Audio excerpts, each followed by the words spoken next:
Hi guys, I want to continue today with the Stranglers, song from them. This one came out in the late 1970s, about the same time as Pretty Vacant by the Sex Pistols, and the Stranglers were included with the Sex Pistols as part of the nascent punk movement. They were probably the first two punk bands that were noticed and had chart success in the UK. However, the Stranglers were never really punk. They got together in 1974 and had been formed by the drummer Jet Black, who was already in his his mid-30s at that time.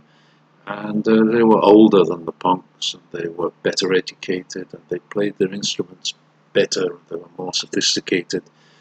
However, they had a reputation of being rather misanthropic and had found it hard to break into the mainstream. So when the punk movement kind of opened the doors for them, they were happy enough to come in under the guise of punks, although they would never have lasted that as long as they did if they had been really punks.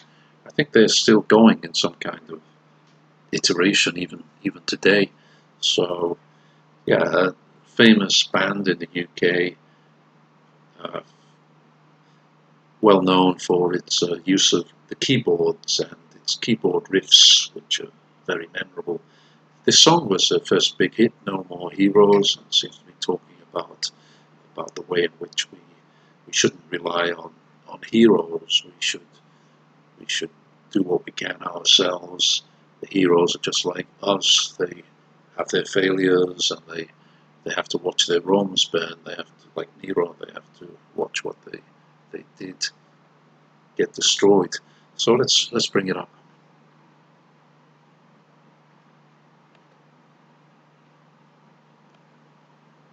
Okay.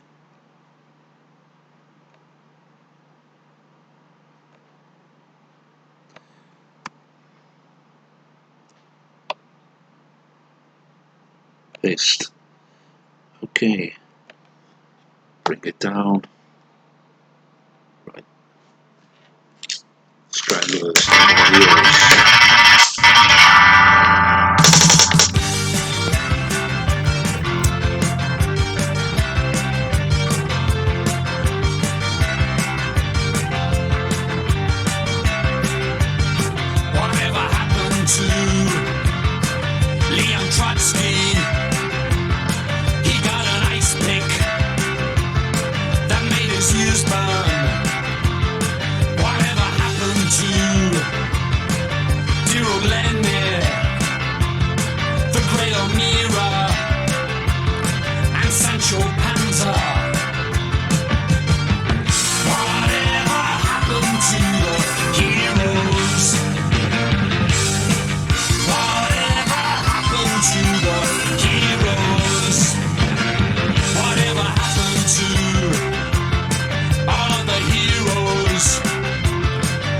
Shakespeare's, they watch their own burn. Whatever happened to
one band. Whatever happened to the heroes? Whatever happened to the heroes? No more heroes anymore. No more heroes anymore. No more heroes anymore. No more heroes anymore.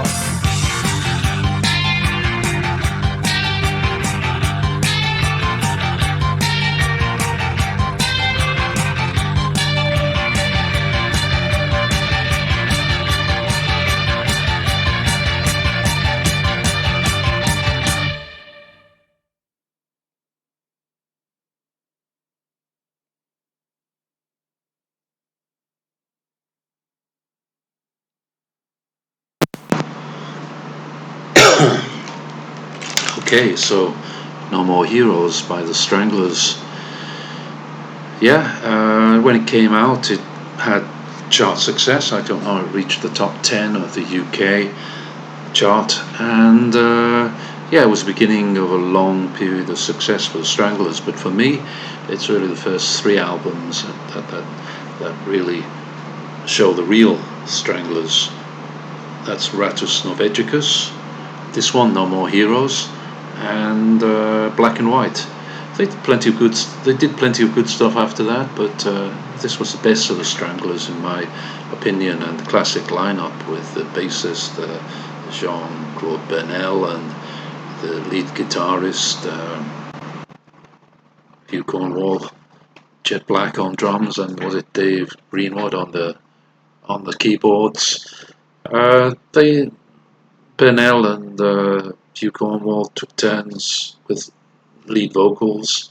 I think in this Top of the Pops version, you have Bernal miming along and Cornwall not doing anything at the beginning, although actually it's Cornwall singing on the song. So they like to play games with the plastic nature of Top of the Pops, where everyone used to come on and mime to their songs, and usually people didn't know that they were miming. So yeah, that's interesting. It shows you what kind of group they were. Um, the song itself is interesting. In the late 70s, in UK colleges, universities, polytechnics, there were lots of Trotskyist groups who would go around students and try to get them to join up with their various organizations. So probably a lot of students at this time knew about Leon Trotsky. If you have any doubts, let me enlighten you. He was the co-leader of the Russian Revolution with Lenin in 1917. After Lenin died, he got kicked out by Stalin and was later assassinated by Stalin when an assassin came into his office and hit him over the head with an ice pick. So therefore the lines, whatever happened to Leon Trotsky, he got an ice pick that made his ears burn. Famous first lines. And yeah, he refers also to Shakespeare, Lenny Bruce, Sancho Panza.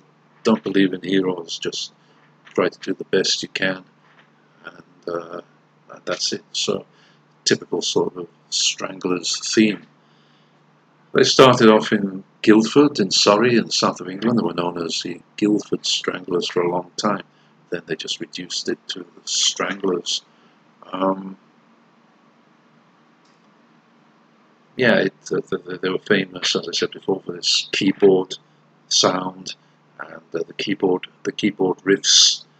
Later on, they became more poppy, less to my taste really, and finally, just another greatest hits group. But in the early days, they were cutting edge and made a lot of fine music, and this is a good example. So I hope you enjoyed it, and if you did, consider subscribing and hitting the like button. So thanks a lot, and see you next time. Thanks again.